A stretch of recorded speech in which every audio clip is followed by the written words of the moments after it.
اعوذ باللہ من الشیطان اللعین الرجیم بسم اللہ الرحمن الرحیم رب اشرح لی صدری ویسر لی امری واحلل عقدۃ من لسانی یفقہوا قولی ان اللہ وملائکتہ یصلون علی النبی یا ایھا الذین آمنوا صلوا علیہ وسلموا تسلیما۔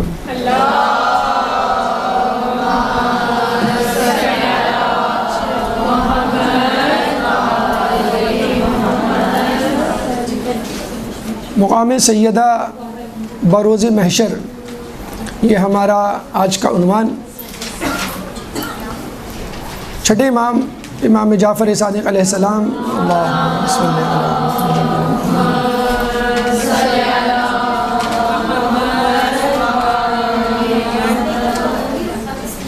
مقام سیدہ بروز محشر، چھٹے امام کی حدیث ہے۔ جب ان سے اِنَّا أَنزَلْنَاهُ فِي لَيْلَةِ الْقَدْرِ کی تفسیر پوچھی گئی تو آپ نے کہا کہ لیل سے مراد ہماری جدہ فاطمہ اور قدر سے مراد خود اللہ سبحانہ تعالیٰ ہے، یعنی فاطمہ اللہ کی ایک رات، اللہ کے رازوں میں سے ایک راز۔ جس طرح ہم دیکھتے ہیں کہ رات کے اندھیرے میں مکمل طور پر چیزوں کو سمجھا نہیں جا سکتا جب تک دن کی روشنی، دن کا اجالا نہ ہو جائے، چنانچہ جناب سیدہ کی ذات مقدسہ کو مکمل طور پہ سمجھنا ناممکن، جس طرح لیلۃ القدر کا درک کرنا، اس کو سمجھنا ناممکن۔ اور پھر ہم یہ دیکھتے ہیں کہ خود رسول فرماتے ہیں کہ مجھ کو کسی نے نہیں پہچانا سوائے علی کے اور اللہ کے، اور علی کو کسی نے نہیں پہچانا سوائے میرے اور اللہ کے، اور ہم دونوں کو کسی نے نہیں پہچانا، اللہ کو کسی نے نہیں پہچانا سوائے میرے اور علی کے۔ تو جب رسول اور علی کی معرفت ممکن نہیں تو پھر کس طرح جناب سیدہ کی معرفت ممکن ہوگی؟ بلکہ ہم دیکھتے ہیں کہ خود جناب سیدہ وسیلہ ہے ان کی معرفت کا۔ اب یہ سوال یہاں پر پیدا ہوتا ہے کہ جناب سیدہ کی معرفت کب اور کیسے ہوگی؟ تو رجب علی خیاط کے بارے میں کہا جاتا ہے کہ لوگوں کو میری معرفت نہیں، میری معرفت اس وقت ہوگی جب روز محشر ہوگا یا امام زمانہ کا ظہور ہوگا۔ چنانچہ بی بی سیدہ کی حقیقی معرفت اس وقت ہوگی جب روز محشر برپا ہوگا۔ روز محشر کہ جس کے بارے میں کہا جاتا ہے کہ ہر نقاب الٹ دی جائے گی، ہر نیکوکار کی نیکی واضح کر دی جائے گی، ہر گناہ گار کا گناہ واضح کر دیا جائے گا، چاہے کتنا ہی چھوٹے سے چھوٹا کیوں نہ ہو۔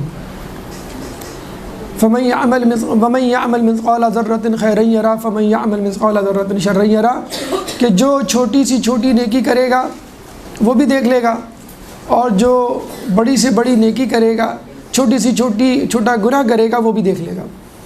یہ وہ روز محشر کے جس کے بارے میں کہا گیا یا لیتنی کنت ترابا، یعنی کافر کہے گا کہ کاش میں مٹی میں ہوتا۔ ہر چیز واضح اور روشن کر دی جائے گی، اور شاید یہی وجہ ہے کہ کفار پریشان ہوں گے کہ آج ان کا سارا کتا جدہ کھول کے بیان کر دیا جائے گا، حتیٰ کہ زمین بھی اپنے دفینے نکال کر باہر رکھ دے گی۔ وَأَخْرَجَتِ الْأَرْضُ أَثْقَالَهَا، اور زمین اپنا بوجھ آشکار کر دے گی۔ چنانچہ روز محشر وہ دن ہے کہ جب نیکوکار خوش ہوں گے اور گناہ گار اداس ہوں گے، ان کے چہرے پہ ایک سیاہی، ایک مایوسی چھائی ہوئی ہوگی۔ تو آئیے دیکھتے ہیں کہ اللہ تعالیٰ نے روز محشر جناب سیدہ کے مقام کو کس طرح واضح اور آشکار کیا ہے۔ لیکن اس سے پہلے کہ ہم جناب سیدہ کے مقام کو روز محشر دیکھیں، ہم یہ دیکھتے ہیں کہ خود جناب سیدہ کی کنیزوں کا کیا مقام ہے اللہ کے نزدیک، اہل بیت کے غلاموں کا کیا مقام ہے اللہ تعالیٰ کے نزدیک۔ کہتے ہیں کہ بنو عباس کے بادشاہ نے جب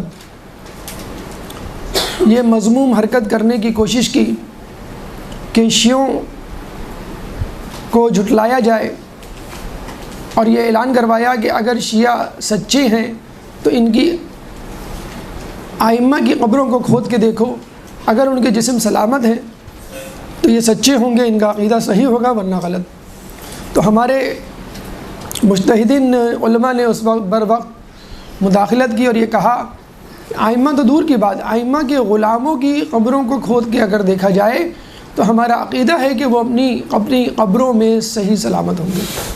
چنانچہ جناب حر کی قبر کو کھود کے دیکھا گیا تو ان کا جسم تر و تازہ صحیح سلامت، حتیٰ کہ بی بی سیدہ کا وہ رومال جو امام حسین نے ان کو تحفتاً دیا تھا ان کے ماتھے پہ بندھا ہوا تھا اور اس میں سے تازہ خون ابل رہا تھا۔ تو جناب حر کو یہ فضیلت، یہ مقام و مرتبہ جناب سیدہ کے احترام کی وجہ سے ملا کہ جب 2 محرم کو آپ نے امام حسین کا راستہ روکا تو امام نے پہلے تو سمجھایا، پھر یہ کہا کہ تیری ماں تیرے غم میں روئے، تیرے سوگ میں بیٹھے۔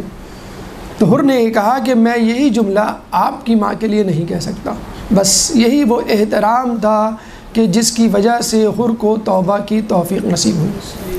تو یہ بی بی کا احترام ہے کہ جو انسان کو رفعت کی بلندیوں پر لے جاتا ہو، بی بی کا غلام ہو یا بی بی کی کنیز، دونوں کی عزت و معرفت لوگوں کے سامنے آشکار ہو جاتی ہے۔ کہتے ہیں کہ بی بی کی کنیز جناب فضہ کی بیٹی شہرہ اور ان کی بیٹی یعنی مسکہ اور ان کی بیٹی شہرہ یعنی پوتی شہرہ بن مسکہ بن فضہ ضعیفی کے عالم میں مکہ مکرمہ کی طرف حج کی غرض سے جانے کا سفر باندھتی ہیں اور ایک لاغر اونٹ حاصل کرتی ہیں، اس پہ بیٹھ کر سفر حج شروع کرتی ہیں، لیکن درمیان میں کسی سبب راستہ کھو بیٹھتی ہیں، وہ لاغر اونٹ جواب دے جاتا ہے۔ اب وہ پریشان لقدق صحرا میں اکیلی تنہا بیٹھی اللہ تعالیٰ سے دعا کرتی ہیں، اے اللہ میں اپنے گھر سے نکلی تیرے گھر جانے کے لیے، نہ میں اپنے گھر میں ہوں نہ تیرے گھر میں ہوں، بس تو کسی طرح مجھے اپنے گھر تک پہنچا دے۔ کہتے ہیں کہ یکا یک اچانک ایک شخص نمودار ہوا کہ جس کے ہاتھ میں سواری تھی، اونٹ تھا، اس اونٹ پر بیٹھنے کو اس نے کہا تو جناب شہرہ بنت مسکہ بنت فضہ اس پہ بیٹھ گئی اور وہ بجلی کی کوند کی طرح وہاں سے غائب ہوا اور مکہ مکرمہ پہنچ گیا۔ تو آپ دیکھیے کہ بی بی کی کنیز کی بیٹی یعنی جناب فضہ کی پوتی جناب سیدہ کا واسطہ دیتی ہے، اللہ سے دعا کرتی ہے اور اللہ تعالیٰ کس طرح موجوداتی طور پہ اس کو اس کی منزل تک پہنچاتا ہے۔ تو ہم بھی علماء نے فاطمہ اور کنیزان سیدہ ہونے کے ناطے کوشش کریں تو اللہ تعالیٰ ہمیں گمراہیوں کے اندھیروں سے، گناہوں کی دلدل سے نکال کر صراط مستقیم اور اپنی منزل تک پہنچا سکتا ہے۔ پھر اسی طرح آپ کی ایک کنیز ام ایمن کے بارے میں ملتا ہے کہ مثل بلال وہ بی بی کی شہادت کے بعد مدینہ چھوڑ گئیں۔ اس طرح حضرت بلال نے مدینہ چھوڑ دیا رسول کی شہادت کے بعد کہ وہ جگہ جہاں پہ رسول بیٹھا کرتے تھے، کھڑے ہوا کرتے تھے، محفلیں جماتے تھے، ان کو دیکھ کر رسول کی یاد آتی تھی اور رسول کو نہ پا کے وہ بہت اداس ہوتے تھے، چنانچہ انہوں نے مدینے کو خیر آباد کہہ دیا۔ اسی طرح ام ایمن جناب سیدہ کی شہادت کے بعد مدینہ چھوڑ دیتی ہیں کہ مسجد نبوی، حجرہ سیدہ، محراب عبادت، چکی، غرض ہر جگہ جس سے جناب سیدہ کو کوئی نسبت تھی اس کو دیکھ کر ان کا دل بھر آتا تھا۔ جب وہ مدینہ کو خیر آباد کہہ کے جانے لگی اور ان کا گزر ایک صحرا سے ہوا تو ایک صحرا میں جا کر وہ راستہ بھٹک گئی اور نوبت بھوک پیاس فقر و فاقے کی آ گئی۔ پیاس کی شدت اور بھوک کی شدت نے ان کو پریشان کر دیا اور قریب المرگ جیسی کیفیت ہو گئی۔ چنانچہ انہوں نے اللہ سے سچے دل سے دعا کی۔ کہتے ہیں کہ آسمان سے اسی وقت ایک ڈول پانی کا رسی سمیت نازل ہوا اور اس ڈول کے پانی سے انہوں نے اپنی پیاس بجھائی، اور کہتے ہیں کہ اس پانی کو پینے کے بعد 7 سال تک ان کو نہ بھوک لگی نہ پیاس۔ تو بی بی سیدہ اپنی غیر موجودگی میں لقدق صحرا میں اپنی کنیز کے لیے پانی کا بندوبست کر سکتی ہیں۔ تو ہم لوگوں کے لیے کہ جو ایمان کو ترسے ہوئے ہیں، اور جو اسلام کی غذا کے متلاشی ہیں، بی بی سیراب کیوں نہیں کر سکتی؟ تو بی بی کی کنیزوں، بی بی کے غلاموں کا احوال سننے کے بعد ہم یہ سمجھتے ہیں کہ اگر بی بی کی محبت کسی کے دل میں جاگزی ہو جائے تو اللہ تعالیٰ اس کو کامیابی سے، فلاح سے ہمکنار کرتا ہے۔ اب آئیے روز محشر، روز قیامت کی طرف چلتے ہیں اور دیکھتے ہیں کہ اللہ تعالیٰ نے روز محشر بی بی کو کیا مقام عطا فرمایا ہے۔ دیکھیے، روز محشر خود محتاج ہے رسول اللہ کی دعا کا کہ جس دن ایک نفسہ نفسی ہوگی، افراتفری ہوگی اور لوگ پریشان حال ہوں گے، تو رسول اللہ سجدے میں جا کر جہاں امت نفسی نفسی کہہ رہی ہوگی، یعنی میں چھٹ جاؤں، میں عذاب سے نکل جاؤں، میں جنت میں چلا جاؤں، وہاں رسول اللہ امتی امتی کہہ رہے ہوں گے، اور اس کے بعد اللہ تعالیٰ کا غضب آپ کی دعا سے، آپ کے سجدے سے ٹھنڈا ہوگا۔ چنانچہ رحمت للعالمین کی شفاعت کے بغیر کوئی بھی جنت میں نہیں جا سکتا۔ چنانچہ بی بی سیدہ رسول اللہ سے پوچھتی ہیں کہ بابا، میں آپ کو قیامت میں کہاں تلاش کروں؟ رسول اللہ جو امت کی شفاعت کے لیے پریشان اور فکر مند، وہ اپنی بیٹی کی شفاعت کیوں نہ کریں؟ چنانچہ آپ فرماتے ہیں کہ بیٹا، مجھے تم جنت کے دروازے پہ تلاش کرنا کہ میں اپنی امت کی شفاعت کروا رہا ہوں گا۔ بی بی فرماتی ہیں کہ اگر آپ مجھے جنت کے دروازے پہ نہ ملے تو آپ کہتے ہیں کہ مجھے حوض کوثر پہ تلاش کرنا کہ میں وہاں پر اپنی امت کو جنت کی نہر حوض کوثر سے سیراب کر رہا ہوں گا۔ بی بی نے کہا اگر آپ مجھے وہاں بھی نہ ملے تو آپ نے فرمایا تم مجھے پل صراط پر تلاش کرنا کہ وہاں پر میں اپنی امت کی سلامتی کی دعا مانگ رہا ہوں گا۔ بی بی فرماتی ہیں کہ بابا، اگر آپ مجھے پل صراط پہ بھی نہ ملے تو آپ فرماتے ہیں کہ تم مجھے میزان میں تلاش کرنا کہ میں مقام میزان میں اپنی امت کی حفاظت اور سلامتی کی دعا مانگ رہا ہوں گا۔ بی بی فرماتے ہیں بابا، اگر آپ مجھے میزان میں بھی نہ ملے تو رسول فرماتے ہیں تم مجھے جہنم کے کنارے تلاش کرنا کہ میں اپنی امت کو جہنم کے شعلوں سے بچا رہا ہوں گا۔ یہ وہ 5 مقامات ہیں جہاں پر بی بی کہیں نہ کہیں رسول اللہ کو کسی نہ کسی طریقے سے درک کر لیں گی۔ تو ہم سمجھتے ہیں کہ اگر امت کو بی بی کی معرفت ہو جائے تو وہ رسول کی معرفت تک پہنچ جائیں گے، اور جس کو رسول کی معرفت ہو گئی وہ خدا کی رضا کا استحقاق رکھے گا۔ پھر روایتوں میں آیا ہے کہ بی بی کی محبت 100 مقامات پر فائدہ دے گی، اور ان 100 مقامات میں سے چند مقامات یہ ہیں۔ مقام موت، وقت موت۔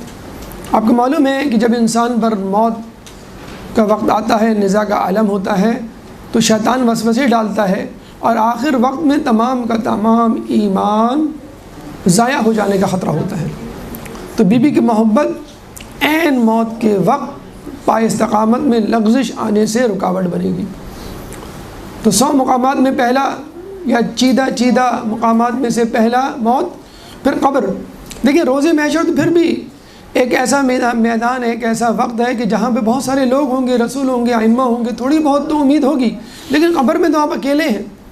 یہاں پر حب فاطمہ کام آئے گی اور آپ کو وہ قبر کے عذاب سے بچائے گی۔ اس کے بعد میزان، جہاں پہ حساب کتاب ہو رہا ہوگا، جہاں پہ آخری فیصلہ ہوگا کہ آپ کے گناہوں کا پلڑا بھاری ہے یا نیکیوں کا، اس وقت حب فاطمہ آپ کے نیکیوں کے پلڑے کو بھاری کر دے گی اور گناہوں کے پلڑوں کو ہلکا کر دے گی۔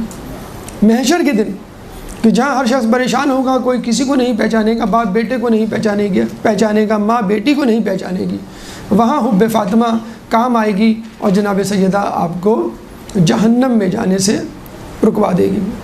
پھر صراط یعنی پل صراط، جہاں پہ ہلکی سی لغزش اور پھسلن آپ کو پل صراط سے نیچے یعنی دوزخ کے شعلوں میں ڈال دے گی، وہاں پہ حب فاطمہ کام آئے گی اور آپ پل صراط سے بحفاظت گزر جائیں گے۔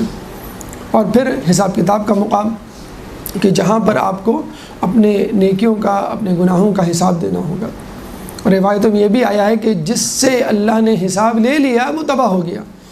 یعنی حقیقت میں اگر وہ آپ کے گناہوں کو نیکیوں کو گننے میں آئے گا تو آپ بتلائیں کتنی نیکیاں ہیں جو قابل قبول ہوں گی اور کتنے گناہ ہیں جو اللہ نے بخش دیے ہوں گے. چنانچہ بہتر یہی ہے کہ اللہ تعالیٰ چشم پوشی سے عفو و درگزر سے کام لے، ورنہ حساب لینے پر تو شاید ہی کوئی بچے. تو یہ وہ مقامات ہیں 100 مقامات میں چیدہ چیدہ جہاں پہ حب فاطمہ کام آئے گی.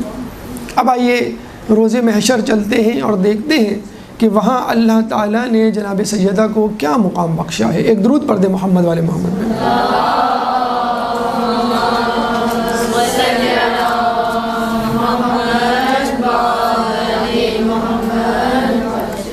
ایک طویل حدیث کہ جس میں رسول اللہ نے قیامت کا منظر پیش کیا ہے اور اس کے ساتھ ساتھ بی بی سیدہ کے مقام کو واضح کیا ہے. آپ کے سوال پر کہ روز محشر کیسا ہوگا، وہاں کس طرح لوگ محشور ہوں گے، تو رسول اللہ نے گفتگو کا آغاز کرتے ہوئے اپنی بیٹی کو بتلایا کہ روز محشر جس شخص کے لیے زمین سب سے پہلے شگافتہ ہوگی وہ میں ہوں گا. اس کے بعد دوسرا شخص جس کے لیے زمین شگافتہ ہوگی وہ حضرت ابراہیم ہوں گے. اس کے بعد تیسرا شخص جس کے لیے زمین شگافتہ ہوگی وہ علی ابن ابی طالب ہوں گے. اس کے بعد جبرائیل علیہ السلام 70,000 فرشتوں کے ساتھ اور 7 خیموں کے ساتھ تمہاری قبر پہ وارد ہوں گے. ان 7 خیموں کو تمہاری قبر کے آس پاس لگا دیا جائے گا. پھر اسرافیل علیہ السلام جنت سے 3 نورانی حلے لباس تمہارے لیے لے کر آئیں گے جن کو تم زیب تن کرو گی. اس کے بعد تمہاری وہاں سے روانگی ہوگی اور رقائل نامی ایک فرشتہ ایک نورانی اونٹ کی مہار ہاتھ میں لیے تمہاری سواری کا انتظام کرے گا. یہ اونٹ کی مہار موتیوں کی بنی ہوئی ہوگی اور اس کے اندر سونے کی ڈوری ہوگی. جب اسرافیل علیہ السلام رقائل علیہ السلام نامی فرشتہ تم کو لینے آئے گا تو اس کے ساتھ 70,000 فرشتے ہوں گے. تم جب کچھ فاصلہ طے کرو گی تو 70,000 حوریں تمہارا استقبال کریں گی. پھر کچھ فاصلے پہ میدان محشر میں مریم بنت عمران تمہاری مادر گرامی خدیجہ بنت خویلد اور آسیہ بنت مزاحم. اور آپ کو معلوم ہے کہ کائنات کی 4 معتبر ترین خاتون، باعظمت خاتون، بہترین زنان یہی 4 ہیں، جناب سیدہ، جناب خدیجہ، مریم بنت عمران، آسیہ بنت مزاحم. اور ان تینوں خاتون آسیہ بنت مزاحم، مریم بنت عمران اور خدیجہ بنت خویلد کا استقبال کرنا بی بی سیدہ کا بتلا رہا ہے کہ بی بی سیدہ ان 4 میں سب سے بہتر ہے، سب سے افضل ہے. اس کے بعد یہ قافلہ چلے گا اور محشر کے مقام پر آئے گا. 70,000 حوریں آپ کے ساتھ ہوں گی اور چشم زدن میں آپ پل صراط کو عبور کریں گی. اس موقع پر ایک منادی ندا دے گا، ایھا الناس غصوا ابصارکم ونکسوا رؤوسکم فإن فاطمہ بنت محمد تجوز علی صراط. اے لوگوں، اپنی نگاہوں کو نیچے کر لو اور اپنی گردنوں کو جھکا لو کہ فاطمہ بنت محمد جب تک پل صراط سے نہ گزر جائیں، اور تم کو اس حالت میں کوئی نہیں دیکھے گا سوائے علی ابن طالب کے اور ابراہیم علیہ السلام کے. اس کے بعد نورانی ممبر لگایا جائے گا 7 زینوں والا جس کے ارد گرد فرشتے ہوں گے اور یہی 3 عورتیں بمائے حوا علیہ السلام کے. اور پھر جبرائیل علیہ السلام کہیں گے، اے فاطمہ تمہاری کوئی خواہش ہو تو بیان کرو. جناب سیدہ کہیں گی کہ میں چاہتی ہوں اپنے بیٹوں یعنی حسن و حسین کا دیدار کروں. چنانچہ حسن و حسین کو بلایا جائے گا اس حالت میں کہ امام حسن علیہ السلام سامنے کھڑے ہوں گے اور امام حسین کا سر بریدہ لاشا زمین پر پڑا ہوگا اور اس سے خون ابل رہا ہوگا، جس کو دیکھ کر جناب سیدہ غضب میں آ جائیں گی اور کہیں گی یا الہی میں انتقام چاہتی ہوں۔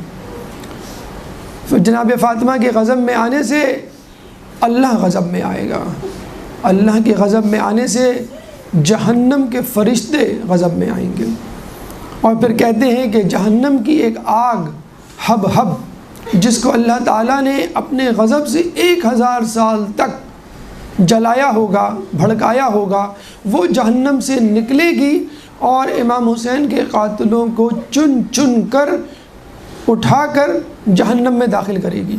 اور جب یہ قاتلان حسین جہنم میں جائیں گے تو کہیں گے اللہ ہم تو سب سے پہلے وہ لوگ ہیں جو جہنم میں داخل ہوئے، حالانکہ ہم سے پہلے مشرکوں کو داخل ہونا چاہیے۔ تو اللہ تعالیٰ ان سے کہے گا کہ علم آنے کے بعد گناہ کرنا بدتر ہے علم نہ ہونے پر گناہ کرنے کے۔ تم لوگوں نے علم ہونے کے باوجود کہ ہم کس کو قتل کر رہے ہیں، ہم کس کو تکلیف دے رہے ہیں، ہم کس کو ایذا پہنچا رہے ہیں، تم نے اپنے امام کو قتل کیا۔ ایک روایت میں یہ بھی ملتا ہے کہ ایک شخص مثل انسان تلوار ہاتھ میں لے کر آئے گا اور امام حسین کے قاتلوں کو چن چن کر قتل کرے گا۔ پھر دوبارہ مرنے کے بعد ان قاتلان حسین کو زندہ کر دیا جائے گا۔ اس دفعہ علی مرتضیٰ ہاتھ میں تلوار لیں گے اور حسین کے قاتلوں کو چن چن کے قتل کریں گے۔ پھر دوبارہ ان کو زندہ کر دیا جائے گا۔ اس دفعہ امام حسن علیہ السلام تلوار لیں گے ہاتھ میں اور قاتلان حسین کو چن چن کر قتل کریں گے۔ پھر ان کو زندہ کر دیا جائے گا۔ اس دفعہ امام حسین خود تلوار ہاتھ میں لے کر اپنے قاتلوں کو کیفر کردار تک پہنچائیں گے۔ اس کے بعد پھر دوبارہ ان کو زندہ کر دیا جائے گا۔ پھر رسول فرماتے ہیں میری ذریت میں کوئی ایسا شخص نہ ہوگا جو تلوار ہاتھ میں لے کر قاتلان حسین کو قتل نہ کرے۔ اس کے بعد ان کو جہنم میں ڈال دیا جائے گا۔ امام حسین کے قاتلین سے، قاتلان حسین سے بدلہ لینے کے بعد بی بی نور کے ممبر پہ بیٹھیں گی تو اللہ ان سے کہے گا کہ بی بی اب تم کیا چاہتی ہو؟ تو بی بی کہیں گی احببت ان یعرف قدری فی مثل ھذا الیوم، اے اللہ میں چاہتی ہوں کہ اس دن کے مثل میری معرفت لوگوں کو کروائی جائے۔ آپ کو معلوم ہے کہ اہل بیت کی معرفت ان کی زندگی میں نہ ہوئی، اگر ہوئی ہوتی تو ان کو ایذا رسانی نہ دی جاتی، ان کو شہید نہ کیا جاتا اور ان کا بائیکاٹ نہ کیا جاتا۔ چنانچہ جناب فاطمہ کہیں گی کہ میری قدر و منزلت کو لوگوں پہ منکشف کیا جائے کہ میری قدر و منزلت کیا ہے۔ چنانچہ اللہ تعالیٰ ان سے کہے گا اے فاطمہ اپنے چاہنے والوں کو چن چن کر جنت میں لے جاؤ۔ چنانچہ جناب سیدہ اپنے چاہنے والوں کو چن چن کر جنت میں لے جائیں گے، اور جب یہ چاہنے والے شیعان علی، شیعان فاطمہ جنت میں داخل ہو رہے ہوں گے تو وہاں ٹھہر جائیں گے اور ٹھہر کے وہی جملہ دہرائیں گے جو جناب سیدہ نے کہا ہوگا کہ اللہ ہم چاہتے ہیں کہ ہماری معرفت لوگوں پر منکشف ہو۔ چنانچہ اللہ تعالیٰ ان سے کہے گا کہ تم اب اپنے چاہنے والوں کو، اپنے دوست داروں کو چن چن کر جنت میں لے جاؤ۔ یعنی جناب سیدہ تو شافع ہیں، شفاعت کرنے والی ہیں ہی اپنے محبوں کی، اپنے دوست داروں کی، اپنے چاہنے والوں کی، بلکہ فاطمہ کے چاہنے والوں کے چاہنے والے بھی جنت میں جائیں گے، کیونکہ فاطمہ کے محبدار، فاطمہ کے دوست دار، فاطمہ کے چاہنے والے بھی شفیع ہوں گے قیامت کے دن۔ چنانچہ فاطمہ اور ان کے چاہنے والے جنت میں داخل ہو جائیں گے، اور اللہ تعالیٰ اس وقت قسم کھائے گا کہ میں اس وقت تک حساب کتاب نہیں شروع کروں گا جب تک فاطمہ اور اس کے چاہنے والے جنت میں نہ داخل ہو جائیں۔ اور یہ کہا جاتا ہے کہ جب لوگوں کا حساب کتاب ہو رہا ہوگا تو فاطمہ اور اس کے چاہنے والے جنت کے خوان سے لطف اندوز ہو رہے ہوں گے۔ اور قرآن کی آیت سورہ انبیاء آیت نمبر 102 میں اللہ تعالیٰ فرماتا ہے وَهُمْ فِي مَا اشْتَهَتْ أَنفُسُهُمْ خَالِدُونَ، کہ ان لوگوں کو وہاں پر وہ تمام چیزیں دی جائیں گی کہ جو وہ چاہیں گے، اور وہاں پہ وہ ہمیشہ ہمیشہ رہیں گے۔ اور ایک اور چیز کہ لا يحزنهم الفزع الاکبر، سورہ انبیاء کی آیت نمبر 103، کہ اس دن فزع الاکبر یعنی روز قیامت ان کے لیے کوئی خوف، حزن و ملال نہیں ہوگا۔ تو اس طرح اللہ تعالیٰ جناب سیدہ اور ان کے چاہنے والوں کو قیامت میں جزا دے گا اور ان کو اس طرح داخل کرے گا کہ وہ حساب کتاب سے پہلے ہی جنت میں چلے جائیں گے۔ اور قرآن کی ایک اور آیت سورہ طور آیت نمبر 21 میں اللہ تعالیٰ فرماتا ہے کہ والذین آمنوا واتبعتہم ذریتہم بإیمان الحقنا بہم ذریتہم، کہ والذین آمنوا، کہ اے وہ لوگ جو ایمان لائے، واتبعتہم ذریتہم، اور ان کی ذریتوں میں جن لوگوں نے ان کی اتباع کی، الحقنا بہم، اللہ تعالیٰ ان کو ان سے ملحق کر دے گا ان کی ذریتوں کو۔ تو کہنے کا مقصد یہ ہے کہ قیامت کے دن بہت سے لوگ ایسے ہوں گے کہ جو اللہ کے عذاب کا، اللہ کے عتاب کا شکار بنیں گے، تو وہ اللہ سے فرمائیں گے اے اللہ، ہم تو قیامت کے دن ہم تو کربلا کے دن کربلا میں موجود نہیں تھے اور ہم قاتلان حسین میں سے نہیں ہیں۔ تو اللہ تعالیٰ کہے گا کہ تم کربلا میں قاتلان حسین کے ساتھ تو نہ تھے، لیکن کربلا کے بعد تم قاتلان حسین سے خوش تھے، ان کے عمل سے خوش تھے، ان کے فعل سے خوش تھے۔ جیسے حجاج بن یوسف کے بارے میں کہا جاتا ہے کہ وہ کہا کرتا تھا کہ اگر میں کربلا میں ہوتا تو میں یزید کی فوج میں ہوتا اور حسین اور اس کے حواریوں کو چن چن کے قتل کرتا۔ تو کربلا کے میدان میں جو لوگ موجود تھے وہ تو اپنی سزا پائیں گے جو امام حسین کے دشمن تھے، لیکن جو بعد میں ان سے خوش ہوئے وہ بھی وہی سزا پائیں گے۔ اسی طرح جو ہم کہتے ہیں یا لیتنی کنت معهم فوزا عظیما، کہ اگر ہم ہوتے تو ہم آپ کے ساتھ فوز عظیم کامیابی پر ہوتے۔ تو وہ لوگ جو حسین کے ساتھ نہیں تھے کربلا میں اور ان کو چاہنے والوں میں شامل ہیں، ان کے چاہنے والوں میں، تو ان کا بھی شمار انہی لوگوں میں ہوگا جو حسین کے سپاہی تھے۔ تو یہ وہ مقام سیدہ، مقام فاطمہ جو کہ قیامت کے دن اللہ تعالیٰ منکشف کرے گا لوگوں پر، اور جس کی وجہ سے وہ ایک وسیع عریض امت کی شفاعت کا سبب بنیں گی ان تمام لوگوں کا کہ جو جناب سیدہ کو چاہنے والے ہیں۔ اللہ تعالیٰ سے دعا ہے کہ ہمیں بی بی سیدہ کے نقش قدم پر چلنے کی توفیق عطا فرما۔ اللہ تعالیٰ سے دعا ہے کہ ہمیں قیامت کے دن ان کی شفاعت سے بہرہ مند فرما۔ اللہ تعالیٰ سے دعا ہے کہ سیرت یوسف زہرا امام زمانہ کے ظہور میں تعجیل فرما، ہمیں ان کے انصار و اعوان میں شامل فرما۔ ربنا تقبل منا انك انت السميع العليم وتب علينا انك انت التواب الرحيم برحمتك يا ارحم الراحمين۔ يا مولاي